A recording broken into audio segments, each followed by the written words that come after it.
ये है दिल्ली दर्पण।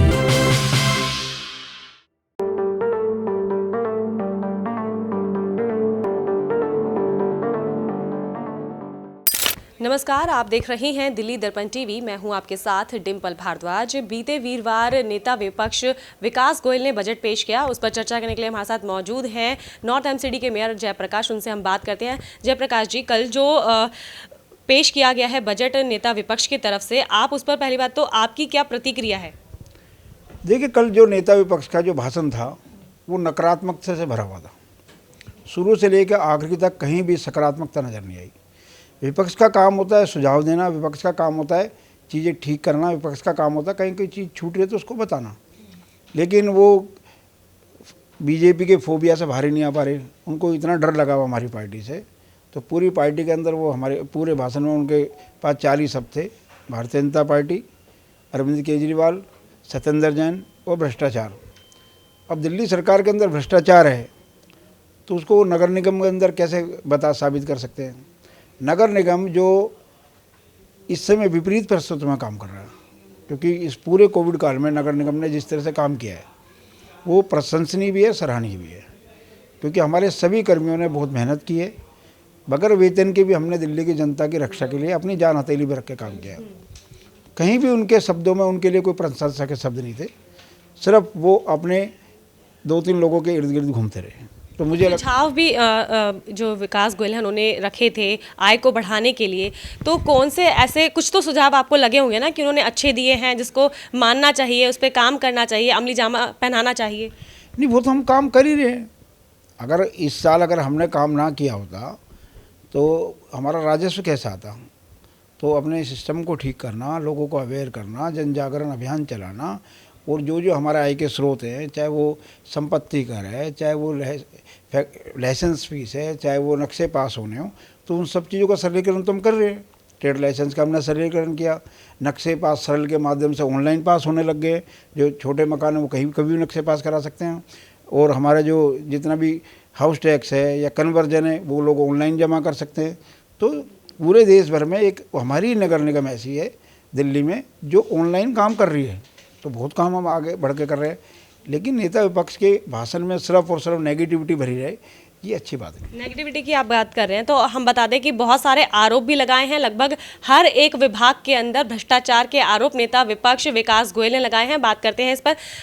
विकास गोयल कहते हैं कि लगभग नगर निगम के हर एक विभाग के अंदर भ्रष्टाचार हो रहा है, आय का स्रोत बढ़ नहीं रहा है और जो पैसा नगर निगम के पास है उसका दुरुपयोग हो रहा है। कैसे आप अपने आप को इस बात के ऊपर कैसे डिफेंस करेंगे खुद को? 4 साल में आज तक तो एक भ्रष्टाचार वो साबित नहीं कर पाए। अगर एक भ्रष्टाचार उन्होंने कोई बताया हो और उसको साबित करके दिखाया हो, एक भी बात नहीं बता सकते। तो आम आदमी पार्टी अपने इस व्यवहार से कब बाहर आएगी? मैं तो खुद कहता हूँ आम आदमी पार्टी का नाम बदल कर आरोप आदमी कर देना चाहिए, कि सुबह से लेकर शाम तक उनके लोग आरोप मढ़ते रहते हैं। नगर निगम जिसको दिल्ली सरकार मुश्किल से साल भर में 1000 से 1200 करोड़ देती है, और हमारा 4200 करोड़ का अपना खर्चा है, 350 करोड़ रुपये महीने का सैलरी का, पेंशन का, मेंटेनेंस का खर्चा है। अगर उसका मल्टीप्लाई कराए तो 4200 करोड़ तो हमारा खर्चा है। तो बाकी जो सारा जो पैसा वो कहाँ से आ रहा है? नगर निगम अपने से कर रहा है, अपने प्रयासों से कर रहा है। दिल्ली सरकार जो बड़ी मुश्किल से हमारे को पैसा दे पाती है उसमें भी 10 तरह का सवाल खड़ा करती है। दिल्ली सरकार कहती है कि ऑनलाइन पैसों में ट्रांजैक्शन के अंदर करप्शन हो जाती है। मुझे दिल्ली सरकार ये बताए कि ऑनलाइन ट्रांजैक्शन जो दिल्ली सरकार, भारत सरकार है, कोई भी गवर्नमेंट किसी भी सरकार को दे दिए, उसमें ऑनलाइन करप्शन होता कैसा है? लेकिन उसका एक फार्मूला, एक अब उदाहरण सामने आया है। अभी जल बोर्ड को दिल्ली सरकार ने 26,000 करोड़ से ज़्यादा का लोन दिया, और जब उनका लेखा जोखा आया तो 26,000 करोड़ रुपये गायब मिले। तो इसका मतलब वो पैसा पूरे देश में अपना प्रचार करने के लिए, पार्टी का विस्तार करने के लिए आम आदमी पार्टी ने निकाल लिया। तो आदमी जैसा देखता है वैसे सोचता है। तो उनको लगता है जैसे जल बोर्ड में हमने इतना बड़ा घोटाला किया है, हो सकता है निगम भी ऐसा कर रही हो।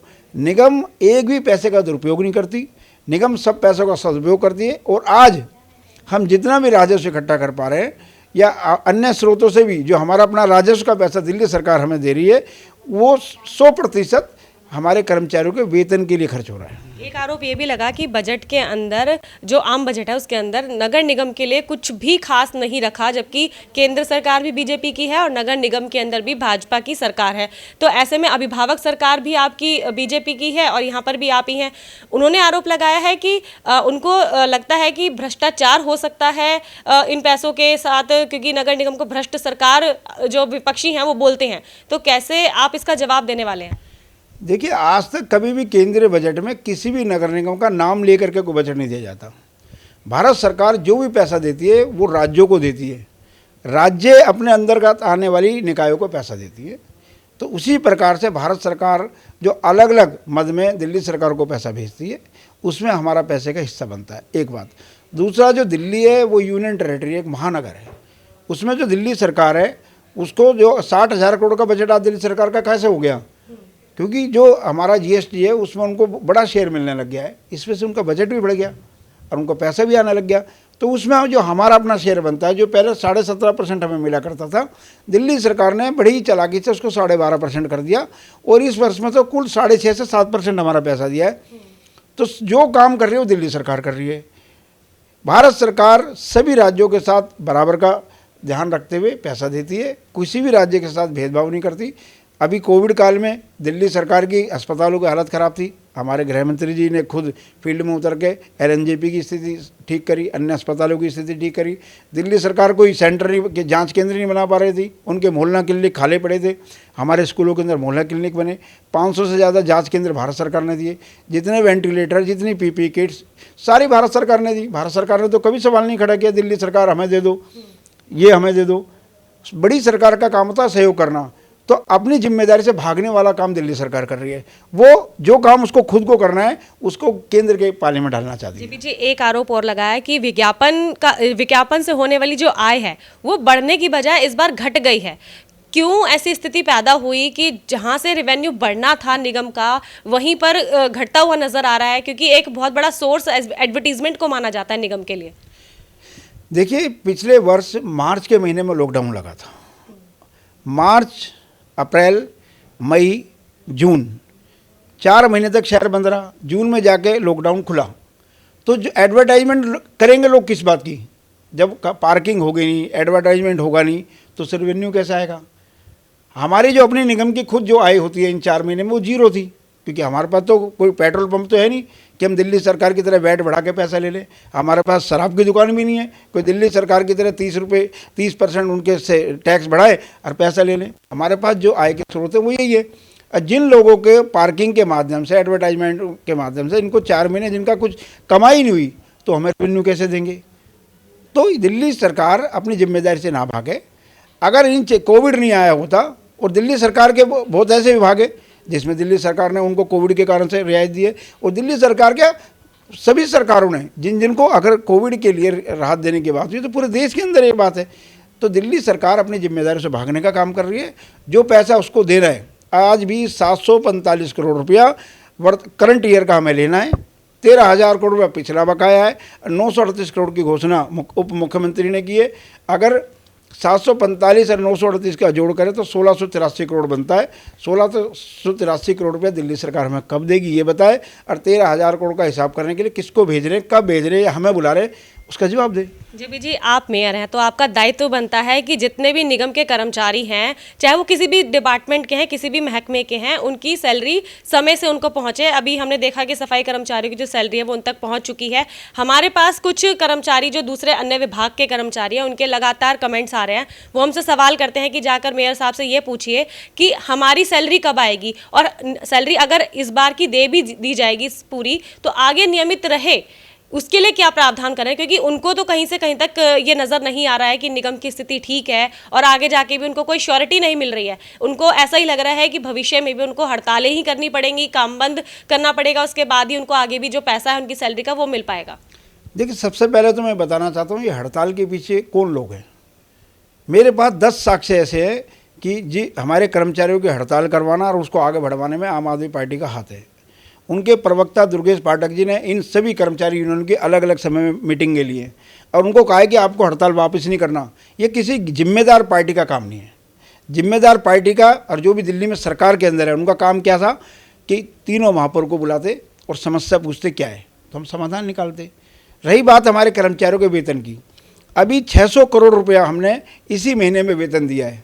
600 करोड़ रुपए कम नहीं होते, लेकिन आपका वेतन अभी पूरा नहीं हुआ। चाहे हमारे सफाई कर्मचारियों को हमने दिसंबर तक का वेतन दे दिया, डॉक्टर्स को दे दिया, नर्स को दे दिया, पैरामेडिकल स्टाफ्स को दे दिया, तो 2 डिपार्टमेंट हमारे जिनको वेतन दिसंबर तक का गया है, अभी जनवरी का उन सब का भी ड्यू हो गया है, बाकी सबको हमने सितंबर तक का दिया है। तो मैं आपके माध्यम से बताना चाहता हूँ, फरवरी के महीने में भी हम सबको, किसी को 1 किसी को 2 वेतन देंगे और ज़्यादा से ज़्यादा बैकलॉग ख़त्म करने की कोशिश करेंगे। अभी आगे भी वेतन की समस्या ना आए। आपने कहा कि दुर्गेश पाठक ने मीटिंग की और उसमें जो कर्मचारी थे उनको बोला कि आप अपनी हड़ताल वापस मत लीजिए। 7 तारीख को मेयर हाउस पर जो मीटिंग हुई थी उसमें भी आपने ये बात कही थी कि इनका संवैधानिक अधिकार है कि हड़ताल कर सकते हैं, मैं इनको हड़ताल को वापस लेने के लिए बिल्कुल नहीं कह रहा हूँ, कतई नहीं कह रहा हूँ। तो आप भी तो वही चीज़ कर रहे थे ना? नहीं, मैं उनको समझा रहा था। एक लोकतंत्र में कोई भी कर्मचारी अपनी बात रख सकता है, तो लेकिन हड़ताल को लंबा करवाना मेरा काम नहीं है, मेरे को उनको संरक्षण देना मेरा काम है। मैंने उनको कहा है कि आप अपनी जो आपकी मांग है वो जायज़ है, जायज़ मांगों के लिए आप अपनी बात भी रख सकते हो, बैठ भी सकते हो, हड़ताल पे भी जा सकते हो, लेकिन उसको लंबा करना ठीक नहीं। जब कर्मचारियों का वेतन चला गया, जब कर्मचारियों को सैलरी दे दी, उसके बाद तो उनको काम पे लाना था ना। उसके बाद भी अगर आम आदमी पार्टी अलग अलग बैठक बुला करके कर्मचारियों को भड़काने का काम करेगी तो ये तो बर्दाश्त से बाहर है। तो मेरा निवेदन है आम आदमी पार्टी से कि दिल्ली में आप दिल्ली सरकार के अंदर हो, जिम्मेदारी से बात करो, जिम्मेदारी निभाओ, निगम का जो बचा हुआ पैसा वो जारी करो ताकि बाकी निगम कर्मियों का वेतन जा सके और निगम अच्छे से चल सके। जी, पेंशन धारक हैं वो भी बड़े परेशान हैं, कई हज़ारों की संख्या में आप नगर निगम के जो पेंशन धारक हैं वो हैं। ऐसे में उनको बहुत ज़्यादा चिंता है, हमारे पास लगातार कमेंट करते हैं, वो चाहते हैं कि हम आपसे सवाल पूछें कि हमारी जो पेंशन है वो हमें कब मिलेगी, क्योंकि वो बहुत ज़्यादा, क्योंकि बहुत सारे ऐसे लोग हैं जो सिर्फ और सिर्फ अपनी पेंशन पर ही इस वक्त पूरी तरह से आश्रित हैं, तो उनकी पेंशन कब तक मिलेगी? बिल्कुल ठीक कहा आपने। जो हमारा रिटायर्ड कर्मचारी है, जो वर्षों वर्ष जिसने निगम की सेवा की है, 25, 30, 35, 40 साल जिन्होंने निगम को दिया है, आज वो रिटायर्ड हो गया है, ऐसा लगभग 24,000 कर्मचारी हमारा है जिनको पेंशन मिलनी चाहिए। जुलाई तक की पेंशन हमने दे दी है और आगामी इस महीने के अंत तक और पेंशन जाएगी और आपका जितना भी बकाया है उसको भी जल्द से जल्द हम व्यवस्था करके कोशिश करेंगे उसका भुगतान हो और सब आपका जीवन ठीक प्रकार से चल सके। क्योंकि रिटायर्ड कर्मचारी की पेंशन से उसकी दवाई आती है, उसके 10 खर्चे उससे निकलते हैं और वो उसका वही सहारा है। तो रिटायर्ड कार्ड भी नहीं चल रहे हैं, ऐसे में उनको बहुत ज़्यादा दिक्कतों का सामना करना पड़ रहा है। वो जहाँ भी जाते हैं वो उनको यही सुनना पड़ता है कि निगम के पास तो पैसा ही नहीं है, तो वो कैशलेस कार्ड का भी कैसे इस्तेमाल करें। अभी मैंने जितने भी हमारे हॉस्पिटल्स हैं जिनको हमारे कर्मचारियों को अपनी सेवा देनी चाहिए और जो नहीं दे रहे उनकी लिस्ट बनाइए। ऐसे जो भी अस्पताल हमारे कर्मचारियों को सेवा नहीं दे पा रहे, अगर उनको ब्लैक लिस्ट करना हो तो हम ब्लैक लिस्ट करेंगे, क्योंकि आर्थिक स्थिति हमेशा अगर ख़राब नहीं रहेगी, ऐसा नहीं होता, कभी स्थिति खराब भी होती है, ठीक भी होती है, पृथ्वी गोल है, तो चीज़ों को ठीक करने की हम कोशिश कर रहे हैं। कल जब चीज़ें सब ठीक हो जाएंगी तो ये अस्पताल कहेंगे कि अपने कर्मचारियों को हमारे यहाँ भेजो, तो ऐसे सभी अस्पतालों को हम उस पैनल से बाहर निकालेंगे, नए अस्पतालों को उसमें शामिल करेंगे ताकि कर्मचारियों को कोई भी असुविधा ना हो। तो ये थे मेयर जयप्रकाश, जिनसे हमने चर्चा की नेता विपक्ष विकास गोयल के द्वारा पेश किए गए बजट के ऊपर। ऐसे ही तमाम चर्चाओं के लिए हम लगातार मेयर के पास आते रहेंगे। आप हमारे कमेंट के जरिए हमसे सवाल पूछ सकते हैं और हम मेयर तक आपके सवाल लेकर आते रहेंगे। बने रहिए हमारे साथ। कैमरामैन सोनू के साथ मैं डिम्पल भारद्वाज, दिल्ली दर्पण टीवी। लेटेस्ट खबरों के लिए सब्सक्राइब करें हमारा यूट्यूब चैनल या फिर लॉग ऑन करें www.delhidarpantv.com। खबरों की कवरेज और विज्ञापनों के लिए संपर्क करें इस नंबर पर।